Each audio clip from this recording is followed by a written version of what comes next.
Today there are 3 Scandinavian nations, which are also kingdoms: Denmark, Sweden and Norway. The people of these 3 nations speak languages that are so similar to each other that they can understand each other perfectly. This is because they all descend from a common language, the Old Norse, or Norrenamål. Old Norse was the language spoken in this region 1,000 years ago during the Viking Age. A somewhat modernized form of the original Norse language is still spoken in countries that were settled by Norsemen, mostly from Norway, during the 8th to 10th centuries, such as Iceland and the Faroe Islands.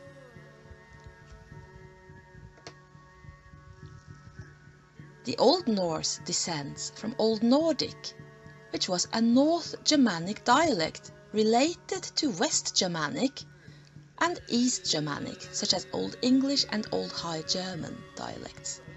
These branches developed during the Scandinavian Iron Age, when many of the Scandinavian tribes migrated southwards. Up until 15,000 years ago, Scandinavia and most of northern Eurasia, that would be Europe and Asia, which together forms a continent, was covered by an enormous glacier which had been there for 100,000 years. 50,000 years ago, the first Homo sapiens humans settled in Europe, where only Neanderthals had lived before. From Iberia in the west to Siberia in the east, hunter-gatherer Ice Age cultures of the tundras and the plains and the forests shared a lifestyle and experienced the same climate, and appear to have known a shamanistic, animistic sort of religious life. 16,000 years ago, the old glacier had receded significantly and left a piece of land that later sunk into the rising sea. We call this land Doggerland, and it was a part of the European continent, as well as a broad land bridge between Ireland, England and France, the Netherlands and Denmark. People who were descendants of the first Ice Age cave painting cultures of southwestern Europe, that would be roughly Portugal, Spain and France, began moving north into Doggerland, in the area that would later become Ireland and England and the North Sea. Descendants of these early Iberians slowly, over the generations, migrated in every possible direction. Many of them went into Doggerland. Some of their descendants moved into the previously uninhabited area of what we today call Denmark and North Germany, and from there into the region we today call Sweden. We know this both from archaeological finds and from more recent DNA studies of ancient skeletons, showing that the first Scandinavians carried the same mtDNA as the first cave painters of southwestern Europe.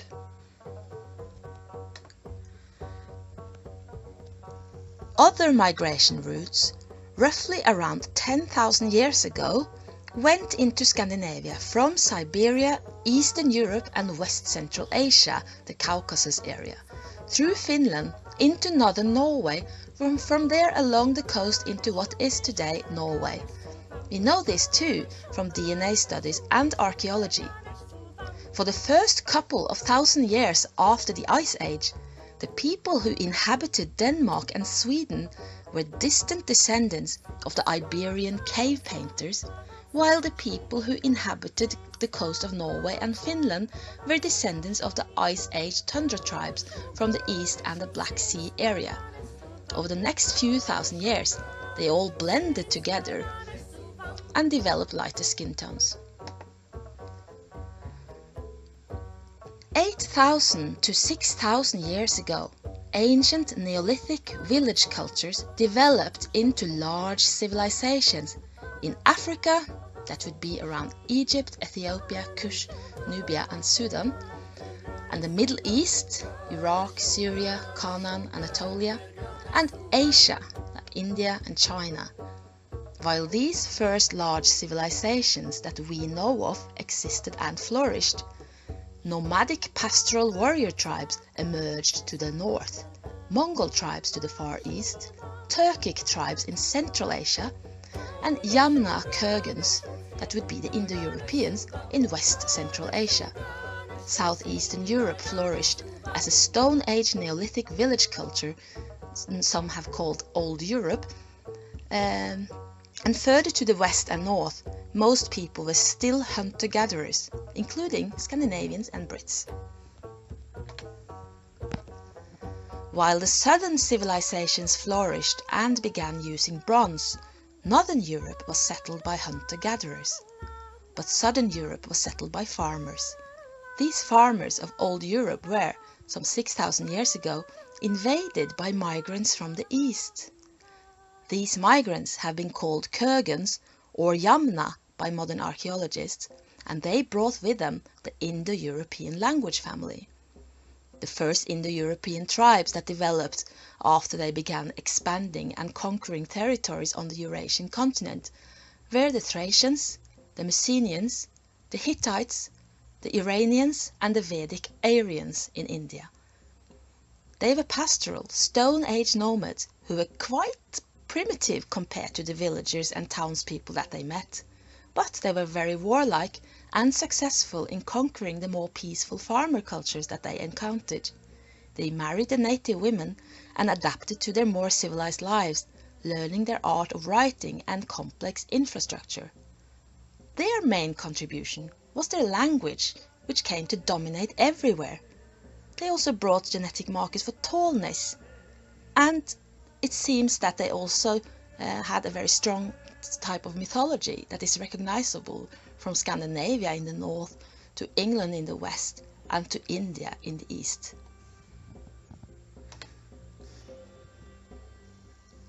Just as the Yamna or Kurgans invaded southeastern Europe, Scandinavia and the British Isles experienced a third major migration wave. It is likely that it was the invasion of the Kurgans or Yamna which caused this migration, as people from southern Europe began to flee north. Scandinavians carrying mtDNA haplogroup H for Helena are direct descendants through the motherline of the people who came from the area we today call Greece and the surrounding lands 6,000 years ago, fleeing the aggressive conquerors. These were the people who brought agriculture to the north, people from Old Europe. In Scandinavia and other parts of northwestern Europe, these farmers met only hunter-gatherers, and for many generations, farmers and hunters lived side by side, until they had blended together and agriculture had become more common than not, at least in the southern parts of Scandinavia. Further north, people were still hunter-gatherers. Some of these hunter-gatherers would survive as the Sami population until the present day. Around 6,000 years ago, while the first farmers from the south and the east settled in northwestern Europe, and the first Indo-Europeans settled in the southeast of Europe, the large civilizations of the southern lands entered the Bronze Age, the art of making bronze slowly spreading east and west and south. But it would take another 2,000 years before bronze reached Scandinavia. Between 6,000 and 4,000 years ago, the merging between southern farmers and northern hunter-gatherers had also brought a very special culture, the Atlantean megalithic. Megaliths had been built in other, more southern areas before, but now the art spread to the European Atlantic coast as far north as southern Scandinavia.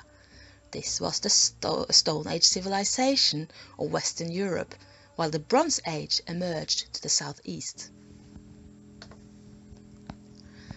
Between 5,000 and 4,500 years ago, a fourth and the last major migration wave into Scandinavia happened again.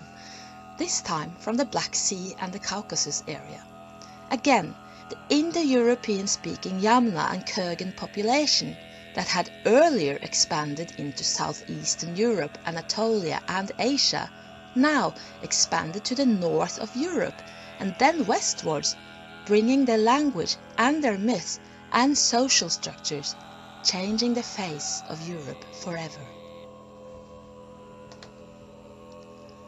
While Bronze Age civilizations flourished around the Mediterranean Ocean and Asia, the blending of older populations of the north and the Indo-European newcomers resulted in a late Neolithic Stone Age culture we know as the corded Ware culture, stretching from Volga in the east in Russia to the Rhine in the west, including the southern parts of Scandinavia. After about 500 years, the corded Ware culture was split into several smaller Indo-European speaking cultures. From southern Scandinavia, corded Ware culture people spread into other parts of northwestern Europe and developed into a culture known among other things as the battle axe culture. This was probably the era when different Indo-European languages emerged in northern Europe: Slavic, Balto-Slavic, Celtic, Italic and Germanic. They were the results of the merging between an original Indo-European language and older local native languages. Around 1800 before Christ, almost 4000 years ago, the first bronze was finally introduced into southern Scandinavia through trading with the Mediterranean world, causing the emergence of a culture known to archaeologists as the Nordic Bronze Age, which included a part of southwestern Finland. The Nordic Bronze Age was an era of intense travelling, trading and interaction between Scandinavia and the Mediterranean cultures such as Egypt, Crete, Greece, Mesopotamia, as well as Thrace, Anatolia and the Celtic worlds. The oldest written source that may be describing Scandinavians dates to about 450 before Christ, when the Greek historian Herodot told of an event that had happened a few centuries earlier during the transition from the Nordic Bronze Age into the Celtic Iron Age. Two so-called Hyperborean priestesses travelled from their land behind the north wind carrying sacred objects, accompanied by 5 warriors, until they reached the Greek island of Delos, where they stayed, treated as holy women after delivering the mysterious holy objects to the temple of Artemis, the goddess of hunting and childbirth. This pilgrimage was, according to Herodot, an ancient tradition which had happened several times before, testifying to the ancient Bronze Age connection between the North and the Mediterranean that is also evident in the archaeological material. Around 600 before Christ, when the Hellenic culture began to wield great influence in the southern parts of the world, the Celtic tribes were among the first in northwest to central Europe to import a new trade, iron. As the first Iron Age culture in Central Europe, the Celts became a dominant force, and they isolated the north from the south for several centuries, forming a border between them. But they also introduced the Iron Age to Scandinavia.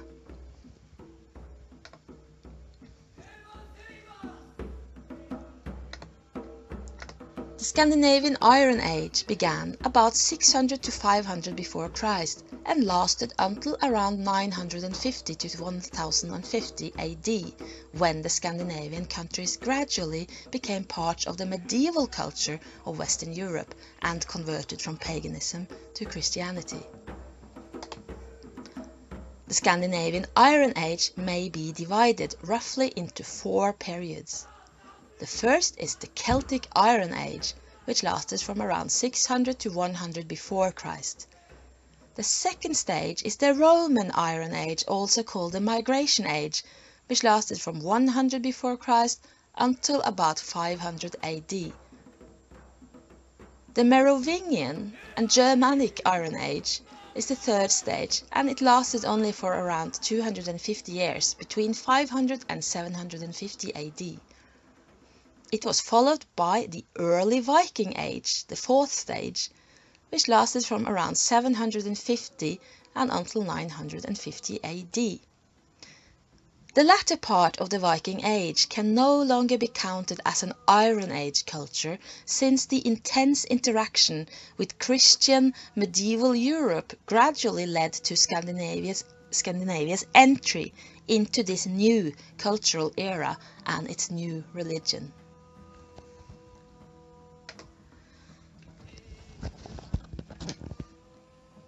The term Celtic Iron Age has been applied to this era because of the powerful Celtic cultural influence and dominance in northwestern and central Europe during this period. Celtic art and craftworks evidently influenced Scandinavian cultures to a great extent, just as it influenced other cultures in these parts of Europe. The powerful Celtic tribes formed a border between the Greek-Roman empires and the people who lived further north. Scandinavians, who had been trading with the Mediterranean for thousands of years before and during the Nordic Bronze Age, now lived in relative isolation from the civilized world to the south, and traded mostly with Celtic people, Slavs and Finns. However, the age of Celtic dominance came to an end when tribal differences among them made them relatively easy prey to the expanding Roman Empire.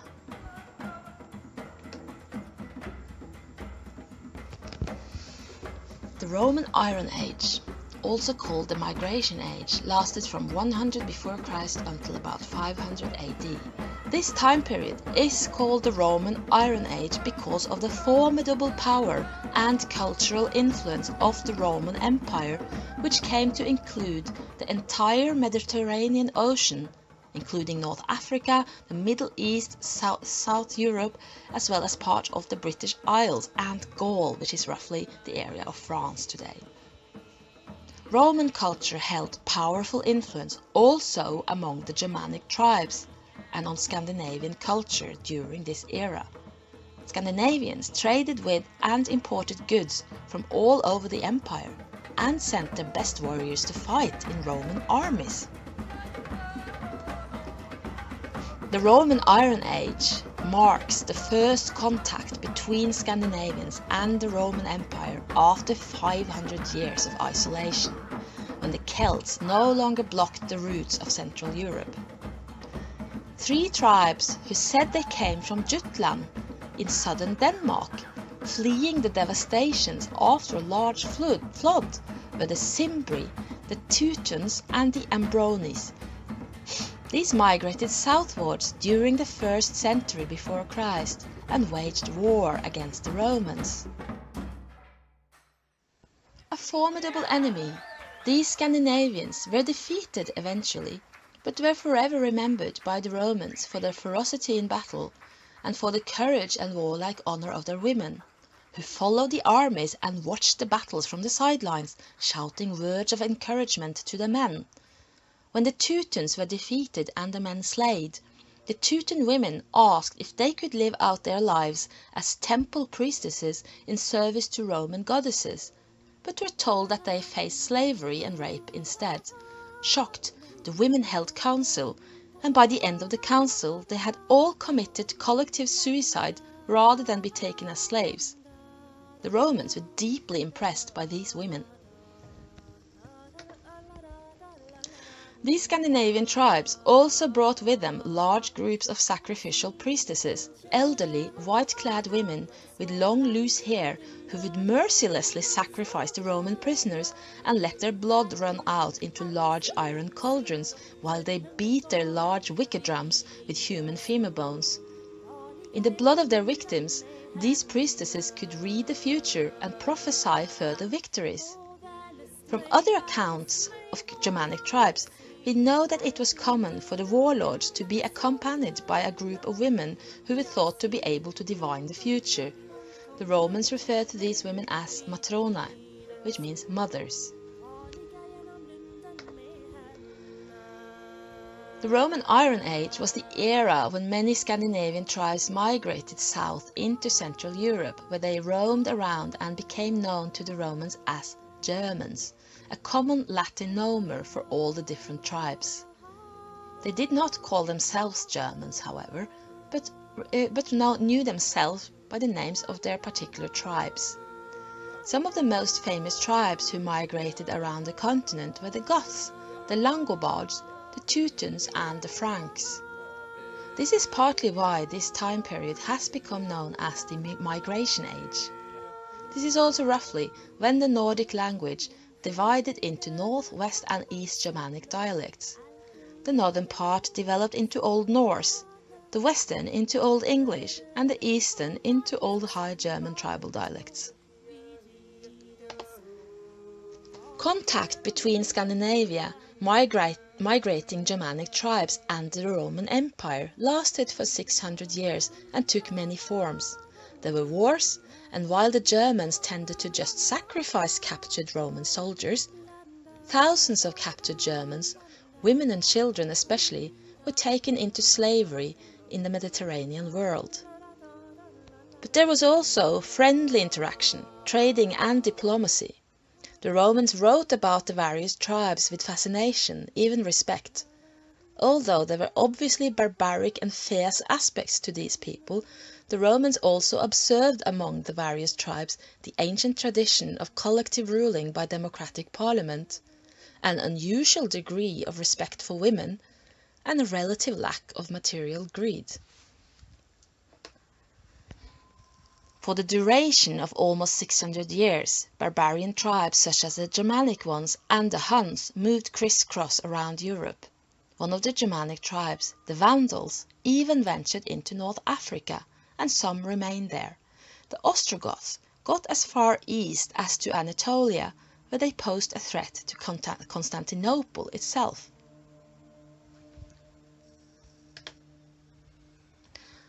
Towards the end of the Roman Iron Age, during the time period between 350 and 453, a new people entered Central Europe from the east, the Huns, conquering several Slavic and Germanic tribes in East Central Europe and posing a serious threat to the Western Germanic tribes of the continent. They caused another bout of intense migration as the tribes fled the seemingly invincible people from the east. The Goths, impressed, believed that the Huns were the result of a vengeance from their ancient priestesses, the Haliorunna. That means the hell runes. They had been expelled from their tribes once the Goths had emigrated from Gotland in Sweden into the European continent. The priestesses had travelled east and mated with demons there, creating the Hunnish nation. The impact of the Huns was severe, both culturally and historically. Attila the Hun still plays a major role in Edda legendary poetry written down in Old Norse on Iceland 700 years later, testifying to the intense interaction between the Huns and the German tribes, both of a friendly and warlike nature. In 453 AD, Attila the Hun died, and a rumour had it that a Germanic princess had killed him as revenge for her father and brothers. The Huns denied this, but in the Poetic Edda, the Burgund princess Gudrun is credited with this act. Attila's death caused such disruption that the entire Hunnish Empire crumbled within a few years, and the tribes were finally free from their conquests. In the Poetic Edda, Gudrun is celebrated as the last warrior woman. Less than a century later, in 536 AD, a great volcanic eruption led to a 3-year-long winter in northern Europe. perhaps the one remembered in Norse myths as Fimbulvetr, the Great Winter. Ashes clouded the sky, and the sun goddess could not be seen. Fields would not grow, and famine and plague abounded. This was also the century when the West Roman Empire began to crumble, and civilization as they knew it gradually disappeared, leading to a time period of very few written sources and the loss of information and infrastructure. This is why the following era, 500 to 800, has been called the Dark Ages. During the Dark Ages, the new religion of the late Roman Empire, Christianity, took hold, and the Catholic Church came to dominate most of Western Europe. While the other descendants of Germanic tribes on the European continent and the British Isles became part of a Christian medieval culture, the people of Scandinavia remained pagan and isolated from the surrounding world, continuing their Iron Age lifestyle and their Iron Age religion. This period of the Scandinavian Iron Age has been called the Merovingian, or else the Germanic Iron Age, due to their cultural isolation from other influences at this time. During this isolated era, Scandinavia was divided into many different tribes, of which some were kingdoms and other republics. It was an already ancient custom of the tribes to be self-ruled through democratic parliament, which in most of the tribes even had the power to elect kings and sacrifice kings if they failed to please the people. The parliaments were sacred, and their myths reveal that even the gods ruled the world through common council, held by the well of the Norns, who were the goddesses of fate. The king had to be a royal lineage, but had to prove himself before the parliament, and was inaugurated through a ritual of sacred marriage to the goddess or ancestral mother of the land, who represented the fate of the people.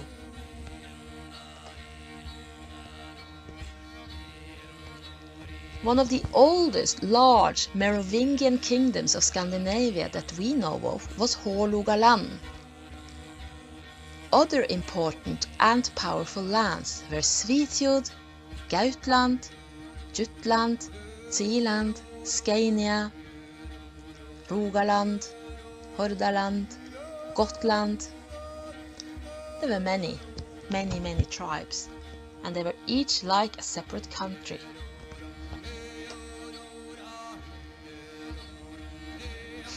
During the Merovingian, many of the tribal lands that have survived in the names of modern Scandinavian counties already existed.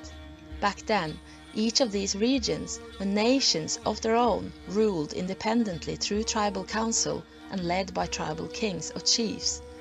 On this map you may see some of the most important tribal lands of southern Scandinavia. These names still exist as the names of counties. Before the Merovingian era, what we now call Denmark was inhabited by several different tribes.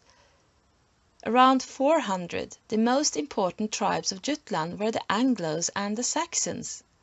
Zealand, however, was ruled by the royal house of the Skjoldunga dynasty from their seat at Leire, ruling the tribe of the Danes, who also lived in Scania, which is today in southern Sweden. Just towards the end of the Roman Iron Age, when the Romans no longer held sway in the British Isles, the tribe of the Danes expanded their territory from Scania and Zealand into Jutland, forcing the tribes of the Anglos and Saxons to flee.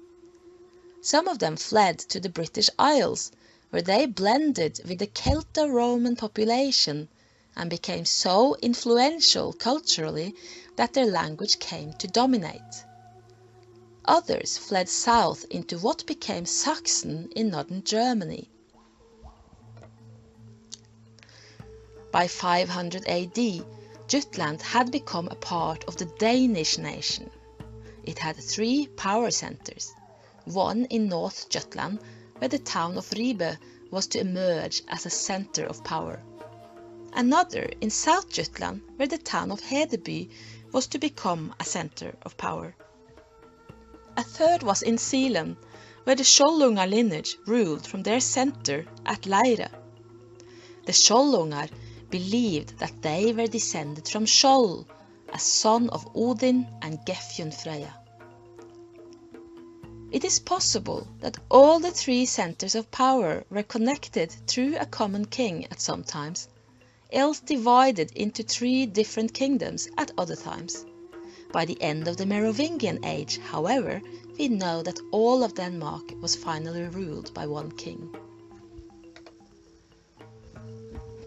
The Great Hall of Leire in Zealand was described already in the Old English epic poem Beowulf, the story of which probably dates back to the early 400s and then ruled by the Skjoldungar clan, descendants of Odin and Gefjunfreyja. In the story, the royal house is haunted by a terrible demon, Grendel, and gets help from Beowulf from Gautland in what we today call Sweden.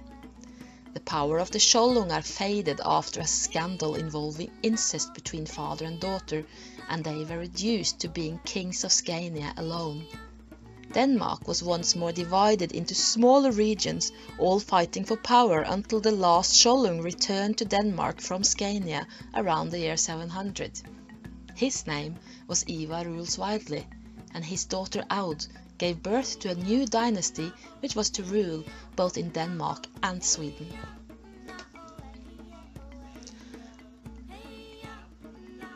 During the Roman Iron Age and the following Merovingian period, there were also many different tribal lands in what we now call Sweden.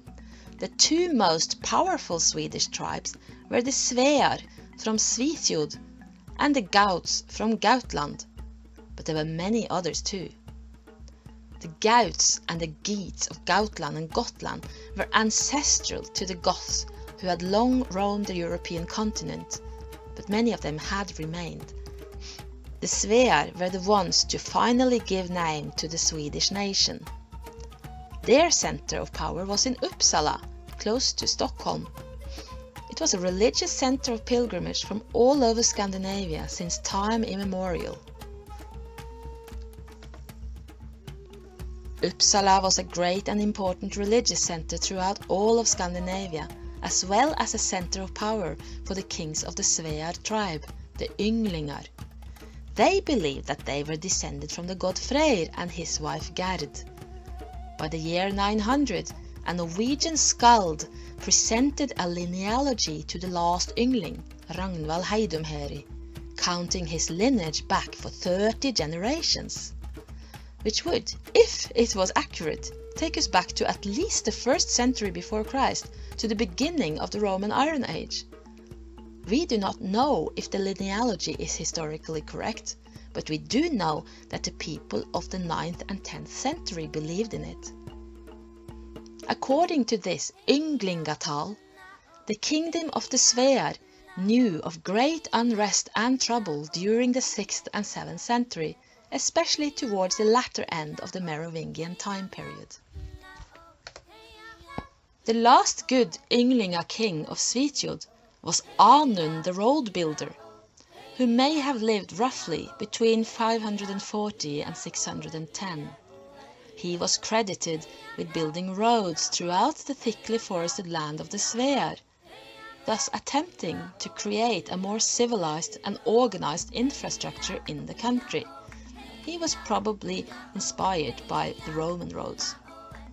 His son, however, became known as Ingjald the Bad Ruler.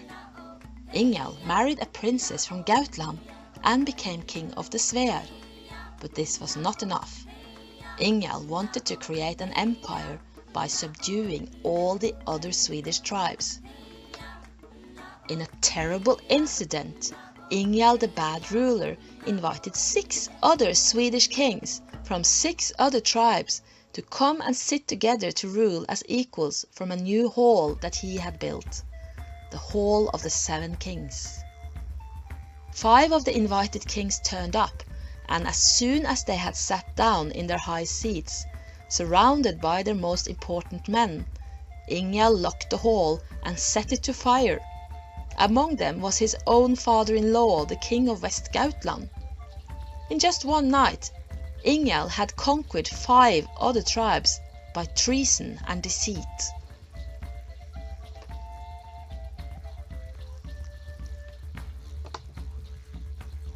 Ingjald sent his daughter Åsa to marry the Skjoldunga king of Scania, but he had a treacherous plan. Åsa was to make sure that her husband and his brother killed each other, so that she may usurp the throne of Scania on her father's behalf. Incidentally, Åsa was also called the Bad Ruler, like her father.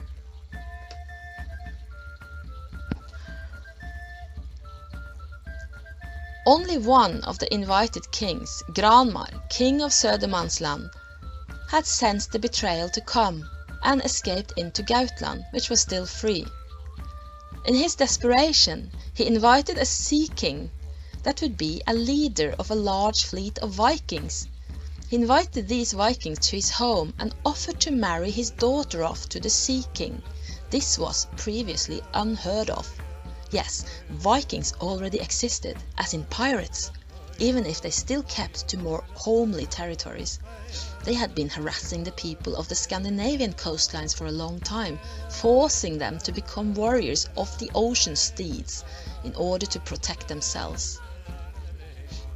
Now, a king from the mainland invited these hated and despised Vikings to his home, and he married off his daughter Hildegunn to the Viking chief. And with his new Viking army, Granmar allied himself with the East Gauts, who were still free from Svea rule. For decades, this alliance managed to stay free from Ingjald's plan to rule them all. Åsa, the Bad Ruler, managed to cause the death of her Scanian husband and his brother. They both killed each other, but she had not counted on her husband's nephew, Ivar, who was now the last Skjoldung. Ivar chased Åsa back to her father in Uppsala, and then he allied himself with all the tribes that had become vassals to Ingjald and the Svear. Soon enough, both Ingjald and his daughter Åsa had to flee.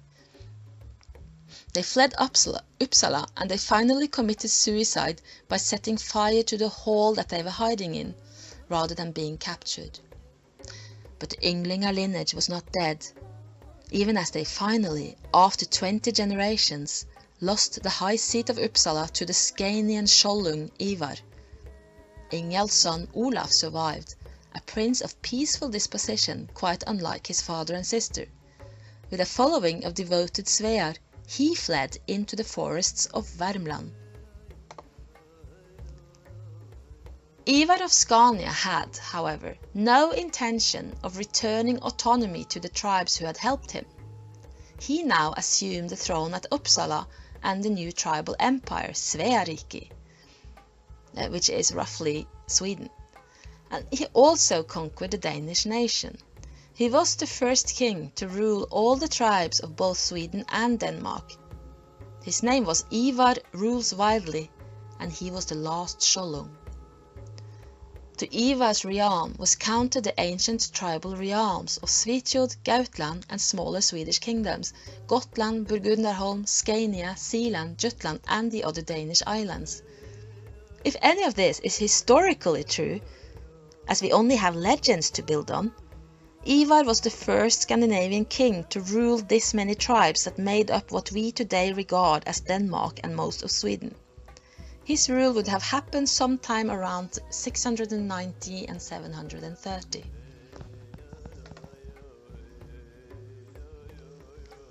Ivar Rules Wildly had no sons, no male heirs to his lineage. The Skjoldunga dynasty, as it reached another peak of power, was dying out since it followed the father line. But Ivar had a very resourceful and intelligent daughter, Aud the Deep-Minded, a born politician. As the female end of the Skjoldunga lineage, descended from the gods, she could start a new dynasty. Ivar married Aud off to one of the many royally descended Danish suitors, Rurik the Ringslinger. With him she had a famous son, Harald Wartooth. But as Harald Wartooth grew and her father Ivar died, Aud the Deep-Minded realized that her husband, Rurik the Ringslinger, was planning treason against her and their son Harald, planning to place another heir by another wife on the throne of the Danish-Swedish Empire. Aud, very much her father's daughter, travelled east into Gardarike, which was what they called Russia back then, and found a great pirate fleet ruled by a famous sea king, Hrodbar the Viking. As the potential mother to a new royal dynasty, Aud promised herself to Hrodbar and to any son to come. She promised them the throne of Denmark if he would only help her overthrow her husband Rurik. Hrodbar agreed. This was before the Viking Age, and Vikings were still just rogue pirates who were loaded as bandits and lawless men by other Scandinavians. They had harassed their own home shores for centuries, gradually been forced to move eastwards to the Finnish and Baltic shores, now slowly settling in the area of the Aldega Lake, which is Ladoga in Russia. There they lived in large fleets ruled by so-called sea kings. Now Hrodbar had a chance to gain a better reputation and a son who would be heir to the Danish throne. With his new wife, Aud the Deep-Minded, and her son Harald Wartooth, Hrodbar and his Viking fleet sailed west to Denmark and overthrew Rurik the Ringslinger. Now Harald Wartooth was the new king of Sweden and Denmark together. Hrodbar and Aud the Deep-Minded had a son together, and his son again was called Sigurd Ring. When Harald Wartooth was getting very old, he decided to honor his mother's promise to Hrodbar and told his nephew Sigurd that he would become king of half the realm if he would only let Harald die in battle. Harald, you see, was a bit sad that he had reached old age, since he was devoted to Odin and wished to die in battle. Together, uncle and nephew staged a mock battle, which was real, of volunteers, both men and shield maidens who wished to prove their worth and reach glory in death by participating. At the Battle of Bråvellir, which may have happened in the year 750, King Harald Wartooth had his desired end. After the Battle of Bråvellir, the empire of Ivar rules widely, Aud the Deep-Minded and Harald Wartooth was finally divided in two. His nephew, Sigurd Ring, became king of Denmark. One of his other sons or grandsons, whose name we don't know, became king of Sweden. Denmark consisted of Jutland, Zealand and the Isles, Scania and West Götaland. During the reign of Sigurd Ring, some of the southeast Norwegian realms also came beneath the sway of the Danish realm, including Vestfold and what came to be known as Ringerike, Ring's realm. Sweden consisted of Svitjod, East Götaland, Gotland, Bornholm and some eastern territories.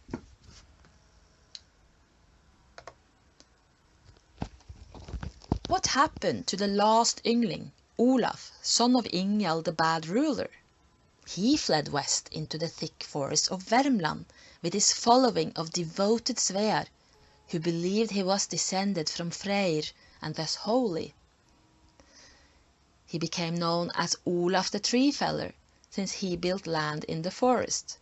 But after a 3 years drought and famine, the Swear held parliament and decided that the land did not favor Olaf anymore, and so they sacrificed him to Odin. After Olaf the Tree Feller was sacrificed, the Swear elected his son Halfdan Whitebone as his heir, where the Ynglingar had been hereditary kings of Svitjod. They now had to adhere to an ancient custom still practiced by the Norwegian tribes. They had to earn kingship through marriages with the princesses of the Norwegian tribes. Halfdan married a Norwegian princess, Solveig from Solør, and eventually had power over the power of the kings of Oppland, Heidmark, Hadeland and Toten, and finally even conquered Vestfold. His son, Eystein, inherited Oppland and Heidmark because of his marriage to Åsa of Oppland and Heidmark.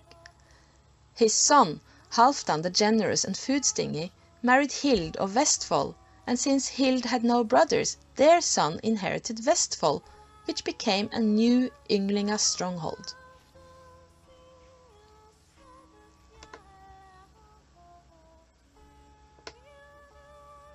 All over Scandinavia, new and old trading ports grew into larger towns, and an international town culture emerged. The Early Viking Age began with a new settlement in the east. Pirates, Vikings, mostly from the Swedish area, settled and built a town by the Ladoga Lake and the Volkhov River, which they called Aldeigiborg, an important port of entry into the east. Aldeigiborg was settled around 752. Within a century, these descendants of Scandinavians had blended with native populations and expanded further into Russia and reached the river Volga. They were called Varingar, those who stay put. We know them as Varangians. The natives and the Arabs with whom they traded called them Rus.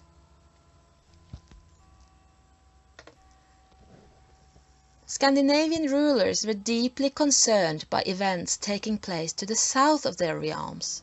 A new Frankish king, Charlemagne, was waging wars on the Saxons who lived by the Danish border in Jutland. The Saxons were closely related to the Danes, even if their ancestors had been forced to flee from them. They shared history, culture and religion. Now, Saxon refugees entered Denmark in great numbers, telling stories of sacrilege against their temples, the destruction of their parliaments, and forced mass baptism and massacres. Now, all should obey the decrees of Charlemagne, who had introduced a totalitarian regime. Not used to such totalitarian government, bereft of their religion and their own land, made into serfs to the Franks, the Saxon refugees made a deep impact on the Danes and other Norsemen. The new Christian laws of the continent also barred the ancient trade routes that Scandinavians had come to depend upon. The Christians no longer wanted to trade with pagans who had to move through their reigns at sea if they wanted to reach the Arabs further south who still wanted to trade with pagans. And Norsemen really needed to trade with the outside world. That was how they had lived for several thousand years. It is now believed that concerns like these are the reason why Norsemen became Vikings in the first place, and why they began by targeting Christian sanctuaries. The Danish king Sigurd Ring had ruled peacefully for some 50 years since the Battle of Bråvaller in 750. He wished to keep peaceful relations with his neighbors and tried to negotiate with both the Saxons and the Franks. He is the first Danish king to be recorded in the Frankish history chronicles, which were written down annually in parts, each part written down less than a year after they happened, and as such a very valuable historical source. Here, Sigurd Ring is called Sigefred, and it is said that he entertained both Widukind, the leader of the Saxon resistance, and Charlemagne at his court.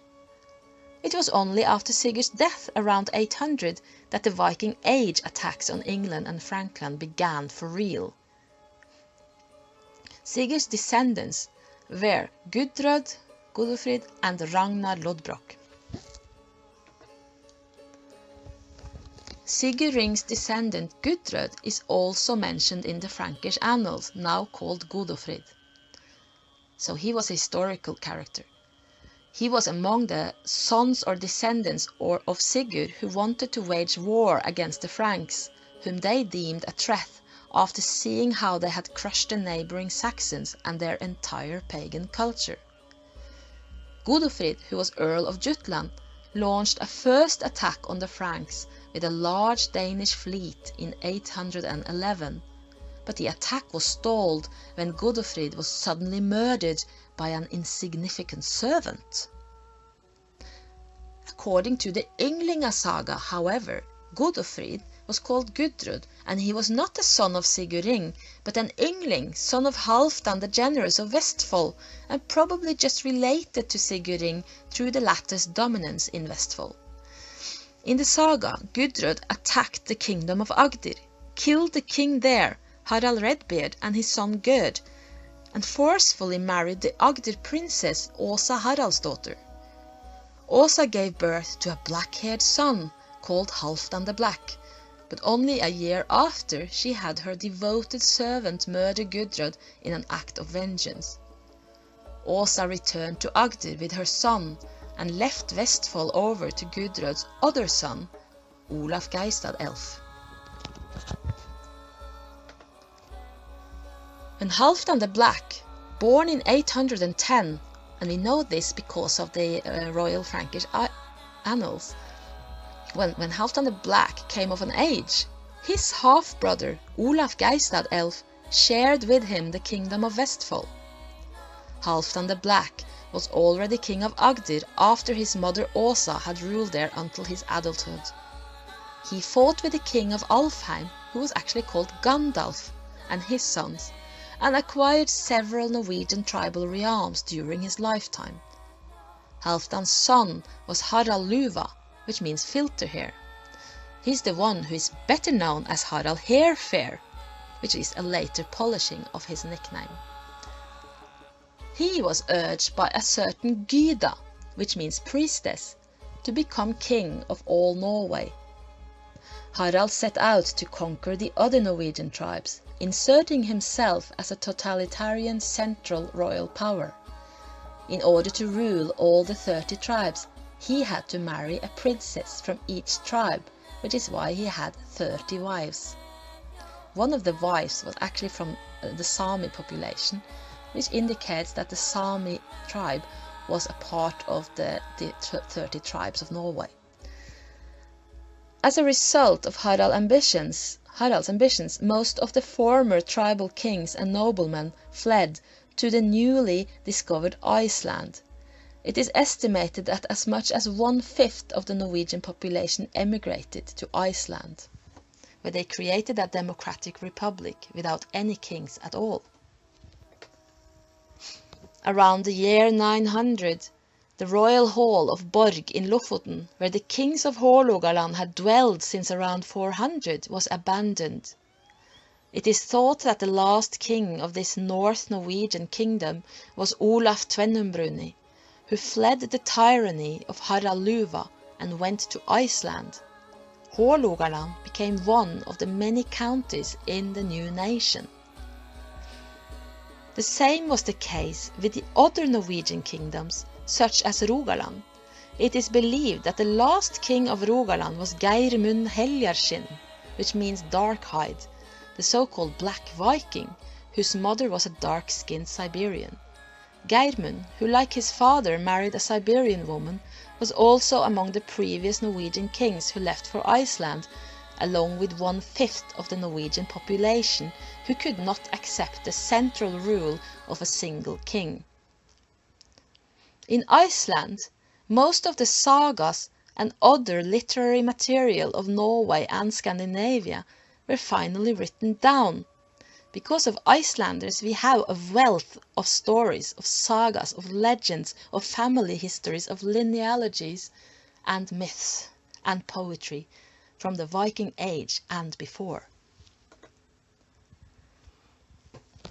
As much as 1/5 of the Norwegian population left for Iceland between 872 and 950.